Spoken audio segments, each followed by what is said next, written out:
Ang pagmamahalan sa pagitan nila ni Gabriel ay naglaho sa isang iglap lamang. Determinado na sana siyang tuluyan niya ng masusungkit ang puso at tiwala ng dati niyang asawa. Kung di lang dahil sa revelasyong siniwalat ni Jeffrey tungkol sa nangyari 7 taon na nakakaraan. Napakaliit ng mundo kung tutuusin. Sinong mag-aakala na si Jeffrey at ang lalaking nakilala niya sa bar noon ay iisa? Hindi lang yon, malaki rin ang posibilidad na ito ang ama ng kanyang anak dahil maliban kay Gabriel nagalaw rin siya dati ni Jeffrey. Bagsak ang balikat, sumandal siya sa higaan, katabi ang natutulog niyang anak. Hinayaan niyang tumulo ang luha sa kanyang pisngi habang dinaramdam ang bigat na unti-unti pumapaslang sa kanyang sistema. What am I supposed to do now? Tanong niya sa isipan. Ayaw maniwala ni Gabriel kahit anong paliwanag ko. He does not trust me anymore. Kung alam ko lang na si Jeffrey din palang lalaking naging dahilan ng paghihiwalay namin ni Gabriel noon, hindi ko na sana tinanggap ang trabahong to. Hindi mangyayaring lahat ng to at mas lalong hindi magugulong buhay namin mag-ina. Sinandal niya ang mukha sa unan upang pigilan ang paglikha ng ingay. Sa mga sandaling iyon, sinamantalan niya na ibuhos lahat ng frustration at sama ng loob na ibig niyang ilabas. Gustuhin man niyang sisihin ng sarili, di na maibabalik pa ang mga nangyari. Ito ang kanyang kapalaran.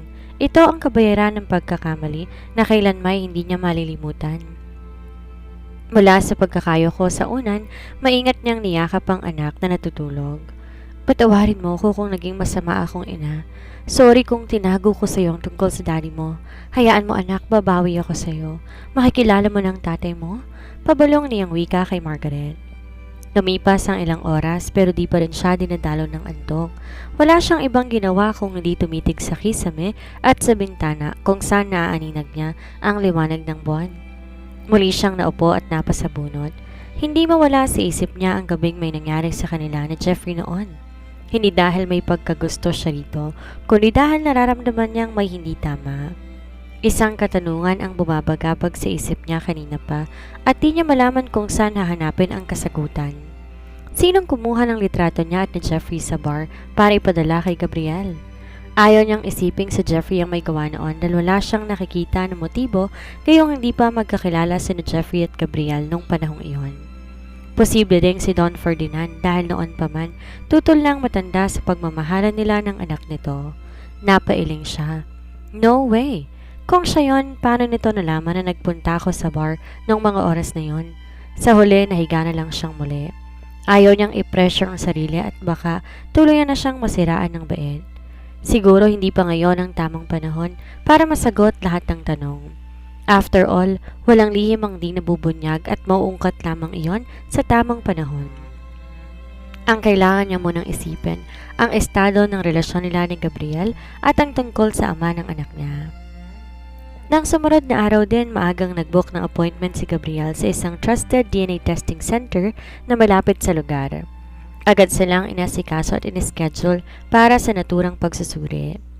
Nasa sasakyan pa lang siya, hindi na mawala ang kaba sa puso niya.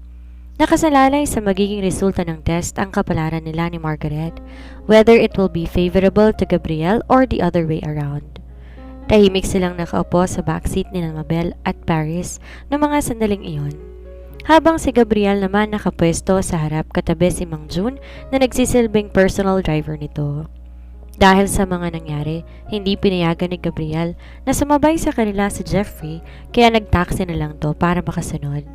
Mommy, sandali lang po ba tayo sa clinic? Oo, baby. They will just get a spit sample from you and you're good to go, she replied with a smile on her face. Pero bakit po kasama natin si Mr. Gabriel? Tsaka bakit po wala si Mr. Jeffrey sa car? Hindi po ba siya yung lagi nagdadrive sa atin kapag umaalis tayo? Sinubukan niyang ipaliwanag sa kanyang anak kung ano ang nangyayari. Jeffrey hasn't prepared early so he was told to take a cab instead at kaya kasama natin si Mr. Gabriel ngayon ay dahil gusto ko siyang samahan na magpa-check up. Kailangan pa po ba yon, Mommy? Wala naman po kaming sakit eh. Mr. Navi wants to make sure that everyone in the house is in good health. Basta wag nang maraming tanong, sandali lang naman tayo dun eh. Pagkagaling natin sa clinic, ililibre kita ng ice cream, okay? Yay! Okay po, Mommy ko. Yumakap ito sa kanya pagkatapos. Hindi nagtagal ang saya sa kanyang puso dahil sa huli, napagtanto niyang nagsisinungaling na naman siya. Sa halip aminin kay Margaret ang totoong pakay nila sa pagpunta sa klinik ay mas pinili niyang pagtakpa na lang muna hanggat di pa napapatunayan kung sinong ama ng bata. Nandito na tayo, anunsyo ni Gabriel sa kanila. Naunang bumaba ng kotse ang lalaki, tsaka sila sumunod mag-isa papasok sa gusali kung saan matatagpuan ang testing center. Maya-maya lang din dumating si Jeffrey at sinimulan na ang pagsusuri sa kanila. Sa kabilang banda, it's been 2 weeks since they took the paternity test. 2 linggo na rin niyang tinitiis ang malamig na pakikitungo sa kanya ni Gabriel. Naalala niya tuloy ang mga unang araw niya sa mansyon bilang kasambahay. Ganito rin kasi ang ugali nito noon na kung tratuhin siya ay parang hindi parte ng empleyado. Bukod sa unpleasant behavior ni Gabriel, patuloy ang kanyang adjustment dahil tayong sila na lamang ni Jazz at Cynthia ang magkasama. 2 linggo na rin kasi mula nang umalis si Jeffrey sa mansyon. Sa katunayan, halo-halo ang nararamdaman niya. Lungkot dahil tuluyang nasira ang pagkakaibigan nila ni Jeffrey at kaginhawaan, gayong pansamantala niyang hindi maaalala ang bangungot ng kanilang nakaraan. Tanghali na, kasalukuyan siyang nasa kusina kasama si Jazz na katuwang niya sa pagluluto ng tanghalian. Katatapos lang niyang magsaing at ngayon kaharap niya ang kawali at binabantayan ang nilulutong ulam. 2 weeks na! Wala pa bang update sa resulta ng DNA test? O sisa ni Jazz sa kanya? Wala pa rin kaming natatanggap na kahit anong balita o kung lumabas na nga bang resulta.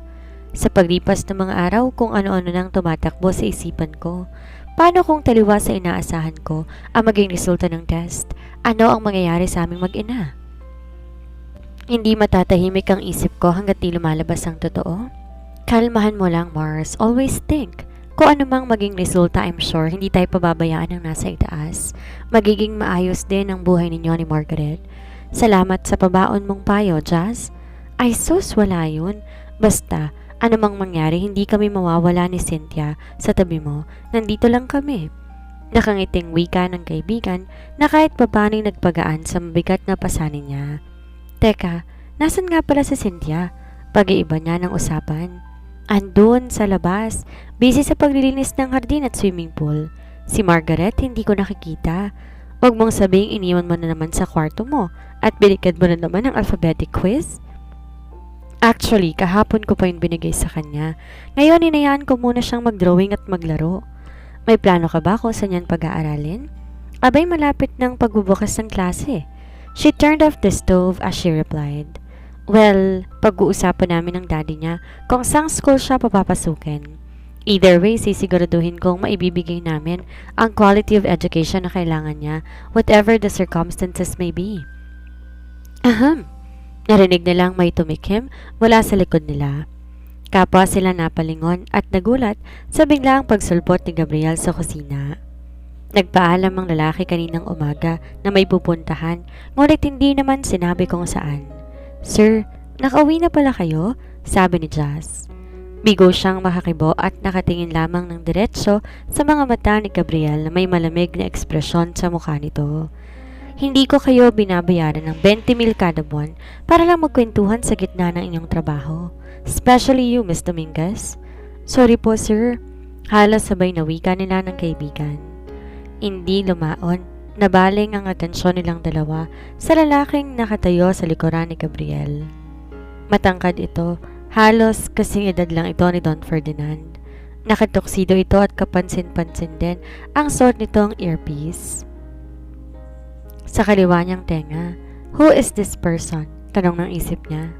Kung nagkataon lamang siguro na hindi niya kilala ang mga kamag-anak ni Gabriel, iisipin niya na isa to sa mga malalapit sa puso ng lalaki. Before I forgot, I wanted to introduce you to my new bodyguard, Mr. Steven Herrera.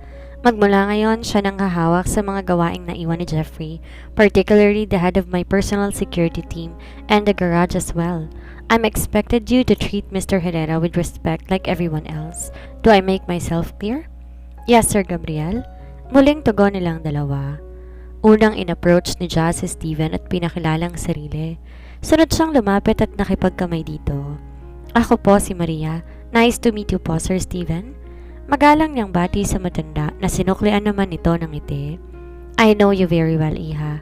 Sagot ni Steven na halos pabulong. Gumuhit ang pagtataka sa mukha niya. Tama bang narinig niya? Pardon, sir? She whispered back. Muli, isang makahulugang ngiti ang naging tugon ng matanda sa kanya. Bagay na naging palaisipan sa kanya kung anong nais itong ipahiwatig. Bago pa siya muling makapagsalita, sumingit si Gabriel. Now finish your chores and serve our food. Tumalikod to at inaya si Steven papunta sa dining room upang doon mananghalian. Tumalima na silang dalawa. Mabilis niyang hinango ang ulam sa kawali at isinalin sa malaking mangkok. Nagtulong-tulong sila sa pagsiserve. Enjoy your meal! Yumuko si Belle habang tinangka niyang umalis, ngunit pinigilan siya ni Gabriel. Stay, he ordered. Sumunod siya sa utos ng amo at nanatiling nakatayo sa gilid ng lalaki. Napaisip siya sandali. Nagtataka kung bakit hindi na lang siya pinaalis ng lalaking to sa eksena. Sa halip, hinayaan siyang manatili sa sulok. Nakita niyang kumuha ng kutsara si Gabriel at tinikman ang kaldereta. Ngunit mabilis na nagbago ang timpla ng mukha nito at nagulat siya sa sunod nitong ginawa. Pabalagbag na binaba ni Gabriel ang hawak na kutsara, saka siya binalingan ito ng may nakakakilabot na tingin. There's too much salt in this food, Miss Dominguez, he complained. Yes, I know, you're the one who cooked this junk at sa pagkakaalam ko, si Jazz ang inutusan kong magluto. Hindi ikaw? Sir, alam ko, pero wala rin naman akong ginagawa kanina. Nagkataong busy si Jazz at kailangan niya ng tulong, kaya ako nang sumalo ng trabaho. Masyado kang nakikialam. Kapag hindi mo trabaho, huwag mong panghimasukan na iintindihan mo. Singil nito na kinagulantang niya. Bukod doon, hindi niya maiwasang makaramdam ng hiya gayong kasama ni Gabriel si Steven na tahimik na nakaupo at nakatingin lamang sa kanya. Hanggang sa hindi niya namalayan, may tumuro na palang luha sa kanya. Agad niyang pinahid yon upang hindi mahalata ng amo na apektado siya sa pinagsasabi nito. Pasensya niya, nasabi niya na lamang. Nakaramdam siya ng panliliit sa sarili, kaya naman ang tanging nagawa niya na lamang ng sandaling iyon ay yumuko na lamang at hintayin na lumabas ang masasakit na salita mula sa bibig ng dating mister. Gayunman, hindi yon mangyayari dahil sa biglang pagpasok ni Cynthia sa eksena. Sir! Nagkukumahog na lumapit si Cynthia papalapit sa amo dalang isang brown envelope. Para daw po sa inyo. Inabot ng babae ang malaking sobre kay Gabriel. Nagtataka yung kinuha ng lalaki, binasa ang label na nasa taas ng envelope. Saksi siya kung paanong nanlaki ang mga mata ni Gabriel nang mabasa ang nakasulat doon. Bagay na nagpakaba rin sa kanya. The results just came out.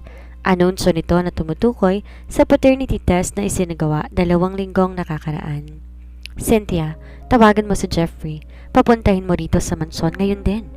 Utos ito at saka umalis sa upuan, dala ang sobre. Yes, Sir Gabriel, right away. Sa salas, nagpa siyang maghintay ni Gabriel habang siya ay matyagang nakatayo lang sa gilid. Kapansin-pansin ang panakanakang pagtingin ng lalaki sa suot na wristwatch. Halatang naiinip na sa pagdating ng kanilang bisita. At makaraan ng halos 20 minutos, muling pumasok sa loob ng mansyon ang isa sa mga gwardya na nakatoka sa guardhouse. Sir, nandito na ho si Jeffrey, papapasukin ko ho ba? Yes, please, let him in. Kita niyang inayos ni Gabriel ang pagkakaupo sa couch kasabay ng pagbukas ng pintuan. Niluwanon ang lalaking 2 linggo rin nilang hindi nakita. Hindi niya magawang tumingin kay Jeffrey ng mga sandaling iyon. Pinakiramdaman lang niya ang paglapit ng binata sa couch na katapat ng kinaupuan ni Gabriel. I must say, miss, I miss this place. Sinong mag-aakala na makakabalik pa ako rito? Right, boss? May pagkasarkastikong wika ni Jeffrey kasabay ng pag-upo nito sa sofa. Natatawa namang sumagot si Gabriel. Oh yeah? You're not gonna be here for very long. Ano man maging resulta ng DNA test, hindi ka na makakapagtrabaho pa sa akin. Sino nagsabing magtatrabaho ko para sa'yo? Palatak na Jeffrey. Isa pa, nagpunta ako rito para kumpirmahin ako ang ama ng bata. Who knows? Baka paglabas ko rito kasama ko ng mag-ina. How does that sound, Maria? Kiniyom niya ang kanyang mga kamao at pinigilan na huwag magalit. Well, hindi siya sang-ayon sa ideya ni Jeffrey. Mas gugustuhin pa niya na manatili na pagtiisa ng ugali ni Gabriel kaysa sumama dito. Huwag kang masyadong kampante dahil baka kainin mo lang yung mga pinagsasasabi mo. Buwelta naman ni Gabriel. Anyway, hindi ko na patatagalin to dahil masyado ka ng apurado. Maingat na binuksan ni Gabriel ang hawak na brown envelope saka inilabas ang 2 kopya ng resulta. At this point, halos kumawala ang puso ni Maria sa tindi ng nerbiyos niya. Ito na ang kanyang kinatatakutan, ang pagharap sa katotohanan. Nakadepende ang kapalaran nilang mag-ina sa magiging resulta at kailangan niya yun tanggapin. According to my test result, the probability of Margaret being my daughter is... Pinili niyang ipikit ang mga mata at tinintay ang susunod na lalabas sa bibig ng dating mister. Gayunpaman, sa mga huling segundo umaasa siyang papabor kay Gabriel ang test. Ngunit sadyang hindi lahat ng katadhana ayon sa kagustuhan natin. 0. Malamig na sambit ni Gabriel habang inilalagay ang resulta sa tabi niya. Nabalot ng katahimikan ang buong lugar nang opisyal na dineklara ni Gabriel na hindi ito ang ama ni Margaret. Maski siya nawala ng kibo at nadood sa kinatatayuan. Nang makaipon ng lakas ng loob, ay matapang niyang kinuha ang dokumento. Malinaw na 0% na nakalagay sa resulta ni Gabriel, patunay na hindi siya nagkamali ng dinig. Nahinginig na sinuri niya isa pang kopya ng paternity test na nakapangalan kay Jeffrey at binasang nakasulat doon. The probability of paternity is 99.99%. Dito na tuluyan bumagsak ang kanyang mga luha. Hindi siya makapaniwala. All this time, naniwala siya na si Gabriel ang nakabuntis sa kanya noon sapagkat yon ang sinisigaw ng kanyang puso. Ano ang nangyari? Bakit si Jeffrey pa ang naging ama ng kanyang anak?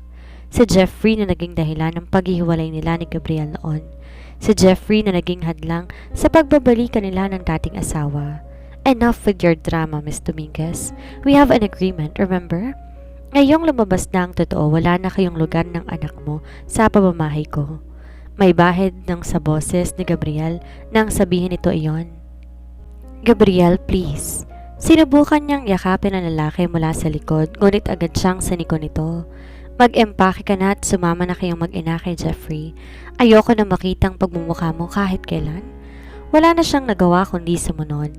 On her way back to her headquarters, nasa lubong niya ang kaibigan na sina Jazz at Cynthia. Kita niyang lungkot sa mata ng dalawa at di niya napigilan na yakapin ang mga ito.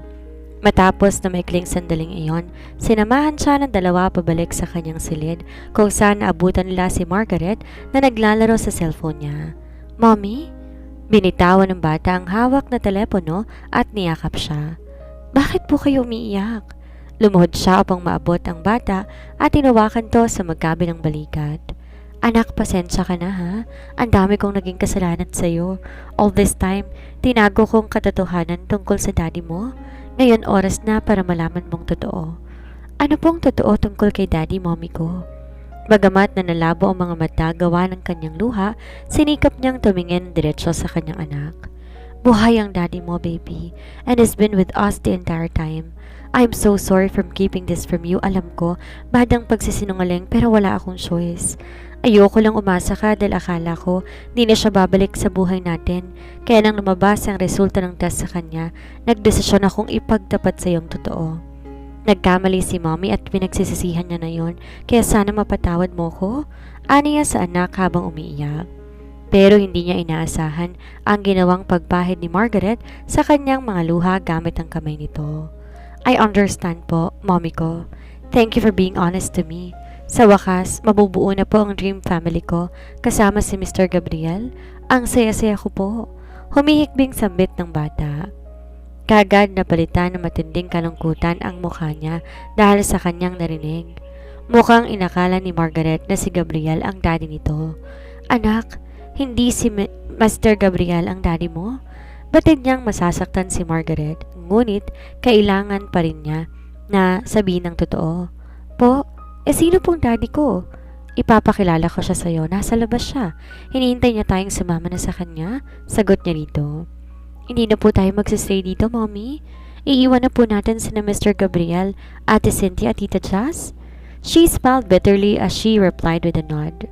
We have no choice. Nandito na si Daddy para sunduin tayo. Besides, para din to sa kabutihan mo. Hindi ba't gusto mo nang makumpleto ang family natin? But I want Mr. Gabriel! Margaret cried while she stomping her feet on the ground. Sinubukan niyang pakalmahin ang anak sa kabila ng patuloy na pagmamaktol nito. Nadudurog ang puso niya na makitang nasasaktan ng kanyang anak nang malaman nitong hindi si Gabriel ang ama nito. Heaven knows how much she loved that guy, na sa kabila ng kasungitang pinakita nito sa kanilang mag-iina noon, na iparamdam ni Gabriel sa bata ang support at pagmamahal na kailangan nito mula sa isang ama. As much as I want him to be your dad, hindi lahat ng bagay nangyayari sa paraang gusto natin. Minsan kailangan natin tanggapin kung anong hatid ng tadhana sa atin. Masyado ka pang bata para intindihan lahat, pero balang araw maiintindihan mo rin. For now, just have to keep moving forward. Always remember, Mommy will always be by your side whatever our situations are. Mahal na mahal kita, anak. Marahan niyang hinawakan ng pisngi ng anak bago niya to kinulong sa kanyang mga bisig. Nang makapag-empake silang mag-ina, agad na silang lumabas dala ang kanilang mga gamit papunta sa living room kung nasan pa rin si Jeffrey at Gabriel. Nasulyapan na ang pagtayo ni Jeffrey sa pwesto nito at tumakbang papunta sa kanilang direksyon. Huminto ito sa tapat nilang mag-ina. Mommy, ano pong ginagawa ni Mr. Jeffrey dito? Nakatingalang tanong ni Margaret sa kanya. Pumunta siya dito para sunduin tayo, anak. He is your daddy. Naluluhang sagot niya sa anak. Kita niyang lumipat ang tingin ng bata sa lalaki. Totoo po ba yon, Mr. Jeffrey? Anak mo po ako? Yes, baby girl. Alam mo bang minsan sa buhay ko pinangarap ko na magkaroon ng pamilya balang araw? Kung kaya gano'n na lang ang tuwa ko na makita ko ang DNA result na nagpapatunay na anak kita. Lalo pat nakita ko kung gaano kakabuting bata sa maikling panahong nakasama kita. Excited akong magsimula ng panibagong yugto ng buhay ko kasama kayo ng mommy mo. Payakap nga ako, anak. Lumuhod si Jeffrey upang mayakap si Margaret. Kung pagmamasdan ng dalawa, marahil kahit sino'y maantig sa pagkikita ng mag-ama, subalit hindi yon ang nararamdaman niya. Bakit tila nabibigatan siya? Bakit parang hirap sa kanya na tanggapin na si Jeffrey ang tatay ng bata? Agad niyang iwinaksi ang nasa isip. The truth has been spoken and there's nothing she can do to change it. Kailangan na yung tanggapin. Maya-maya bumaling siya kay Gabriel na ngayon nakaupo sa couch at walang kibo. Kapansin-pansin na hindi mo lang nito magawang tumingin sa mag-ama. Kahit hindi aminin ni Gabriel, nababasa niya sa mukha nito kung gaano to nasasaktan. Gabriel? She called his name in a whisper. She feels sorry for him. Hindi nito deserve na magdusa sa sakit pagkatapos ng lahat ng ginawa nito para sa kanya at kay Margaret. Kung may magagawa lamang siya para ibsan ang bigat sa puso nito. Pero dahil sa mga nangyari, ultimo paglapit niya sa dating asawa ay hindi niya na magagawa pa.